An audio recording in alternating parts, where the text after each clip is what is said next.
1911 Black Steel coming back at you. It's revolver time, guys. What the hell is going on with 1911? Why am I all of a sudden drawn back to the gun that started it all, even before that 1911? Is the revolver. This, I want to point out, I did that. That's a dummy scratch, but it made it perfect 7. So I'll deal with that one. Today's topic is number 1, revolvers.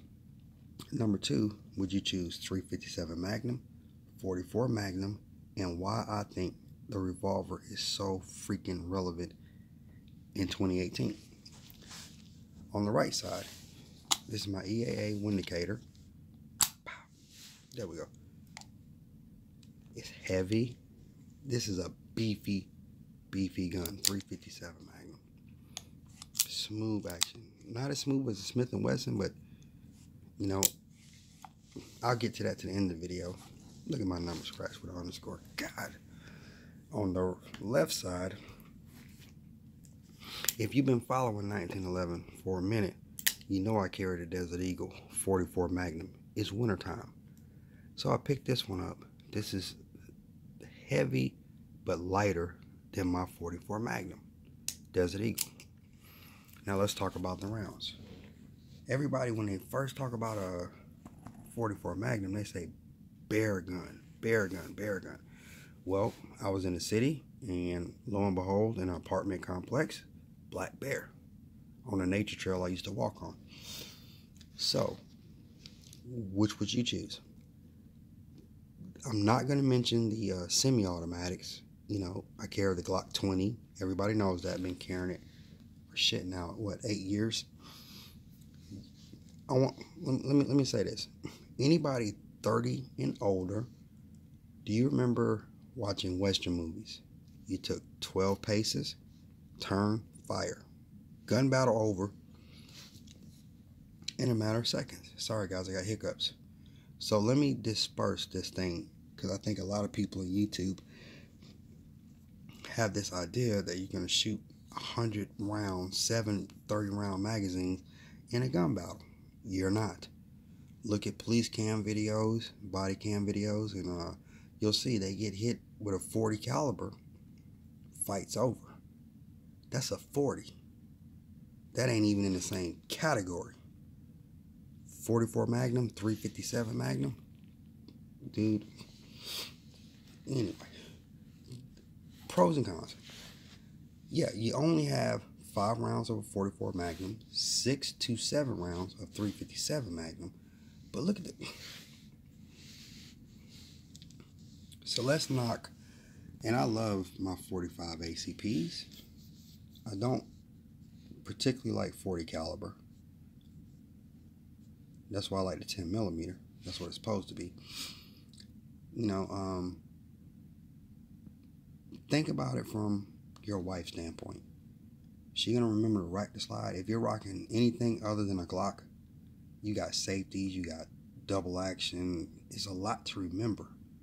And if you don't practice, which most of you asses on YouTube don't practice, most of y'all ain't never even been in a fist fight, let alone a gun battle. Shit. You know, this one, grab it out of the nightstand. You remember your great-great-grandfathers or grandfathers that had that 38 special in the nightstand? Hot damn. Wow. That's it. That's it. Revolvers are simplicity. I love both.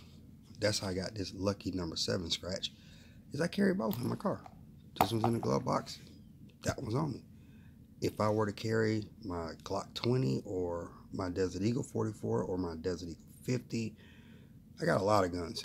My 1911s. I'm going to keep this in the glove box. Remember, this is a sidearm.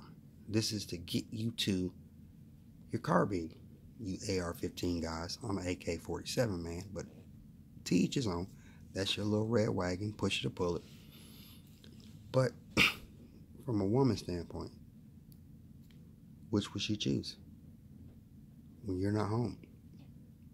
Men, when you're not home. It's easy. Just pick up point. There it is, sight picture. Squeeze trigger. 44 Magnum, more power than 357, 10 millimeter more powerful than 40, so forth, so forth. There's not going to be a 100-round gun battle. This is not modern warfare, and you don't want to be in a gun battle where 100 bullets are going off, especially in your direction. This is 1911 Black Steel. Which one would I choose? I like both. Why would you buy a 44 Magnum? For the fuck of it. Why would you buy a 357 Magnum? 357 reasons.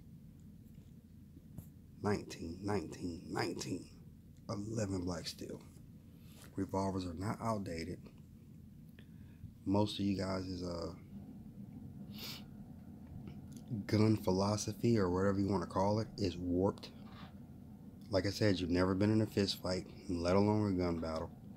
Just say you bought your gun. You know what else is funny to me, YouTube? They get on these cases things. Oh, it comes with a wood case, one little gun lock. What you gonna do, make love to the case? You know? Let me ask you another question. Which would you rather be hit with? 9mm, 357, 44 Magnum? One time. Not 17 times. One time. The amount of kinetic energy from this one and this one, you finna sit down. It's like rugby. You got hit with the ball. You finna sit down, game over, and you about to check out. Oh, the other great thing is about revolvers, if you accidentally drop them and the hammer's down, they're not going off, unlike semi-automatics. And I'm not dissing semi-automatics because I'm still rocking with them. But which is the better gun? 357, 44 Magnum. And I know there's Ruger. I know there's Smith & Wesson. Don't get caught up in all of that. You know. Now that I'm on my revolver kick, I've already had a Colt Python. Have I had a Smith & Wesson? I don't know. I know I used them. Can't remember if I own them because I own so much of this shit. But, oh, as far as budget goes, if you got a problem and you get one round of 44 Magnum off, problem solved. We don't buy guns with the intent to kill people. Most of us buy them with the intent to go to the range. And that's it. You don't want to be in that situation. Promise you that. You better have your lawyer money up. And in a lot of cases, you're going to jail. So, you buy guns to have fun with. Going to the shooting range is a great pastime and a great recreational thing to do. Do you want to use one on another human being? Nah. You really don't. Because that's a whole nother can of worms nobody's talking about. But anyway, this is 1911 Black Steel. Oh, you can conceal my pillow top talk. The 44 Magnum. I conceal the 357. Oh, this is a beefy gun. It's so slick. That's why I was saying, don't get caught up in Smith & Wesson and Ruger and what names on the barrel. Does it work? Will it go bang when you pull the trigger? And I'm pulling hard. Look, it's not barely moving. Revolver is no accidental shooting. You meant to. But there you go. Y'all can research the ballistics and all that shit till you turn blue in the face. But if you're thinking about, well, should I go revolver or semi-automatic? Whew. That's 44 Magnum. Do you feel lucky? I feel lucky every day. Wow. You don't want to be looking down the barrel of a 44 Magnum, 357, or 38. The other good thing, and I'm going to end it with this, you know, you can shoot 38s in a 357, which is cost efficient 41 in a 44 Magnum, which is cost efficient. Black steel, 44, 357. End the quote, period. This is pillow talk. We moved from the granite talk, granite top talk to pillow talk. Because both of these babies put you to sleep forever. 1911 black steel. Very powerful. Powerful. Which one would you pick? 4-inch barrels, 2-inch barrels, 6-inch barrels. 4-inch barrel to me, perfect.